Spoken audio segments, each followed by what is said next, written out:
you can hear me, try to move your tongue.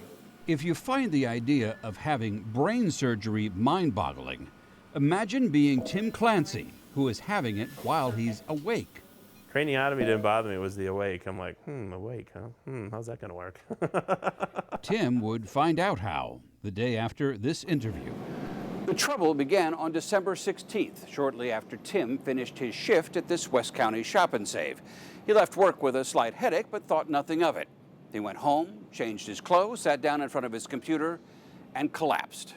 First, I thought he just overslept. Eric Biquette is Tim's supervisor, and the next day, when Tim failed to show up for work, Eric got worried. He called Tim's number all day, but got no answer. So that night, he turned to Facebook. I didn't know any other way of getting a hold of him.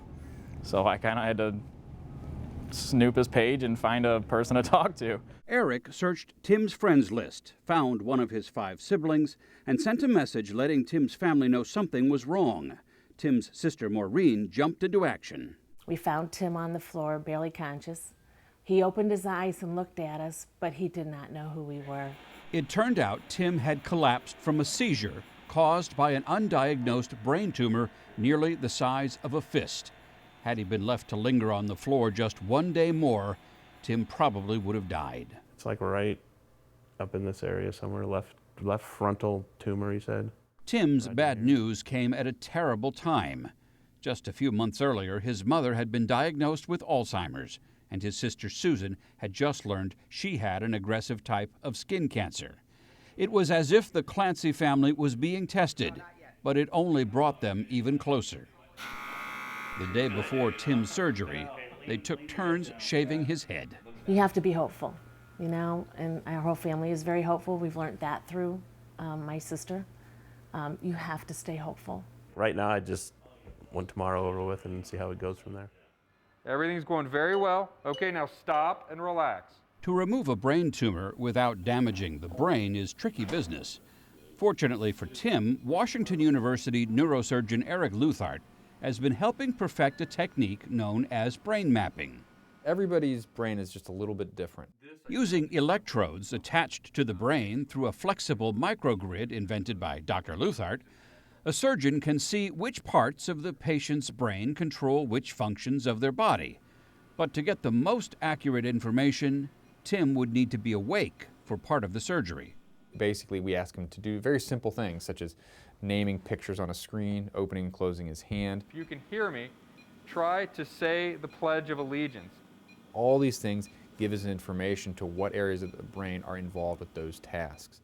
And that gives us a location, basically kind of a danger zone, what to avoid. Try to move your hand. Tim's surgery took 7 hours, but because the tumor was attached to the part of his brain controlling his speech, Dr. Luthart could not remove it entirely. Circle the words that begin with the same letter that cat begins with. And a few days after surgery, brain swelling was affecting Tim's ability to form sentences, but it would soon get better.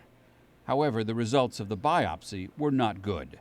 The tumor was malignant, meaning radiation and chemotherapy was next. It's important to be hopeful. It's just, I mean, it is what it is.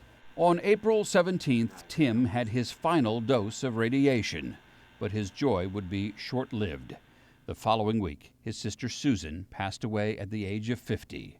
Still, life goes on, and the next week brought Tim a small victory. On April 30th, he went back to work. It's been a little bit insane. 2 weeks later, Tim got some good news. The radiation and chemotherapy treatments have reduced the remainder of his tumor to a size considered microscopic, and a second round of chemo will hopefully finish the job. Has this changed the way you look at life at all, do you think? Oh yeah, definitely. I mean, now I'm the one not telling people, you know, don't take life so serious. Relax, you know. I mean, that's just the way I look at it now. Or, put another way, life doesn't get easier, you just get stronger. But that's not something Tim has been saying. It's a quote Tim has been sharing with friends on Facebook. For the Fox Files, I'm Paul Shankman.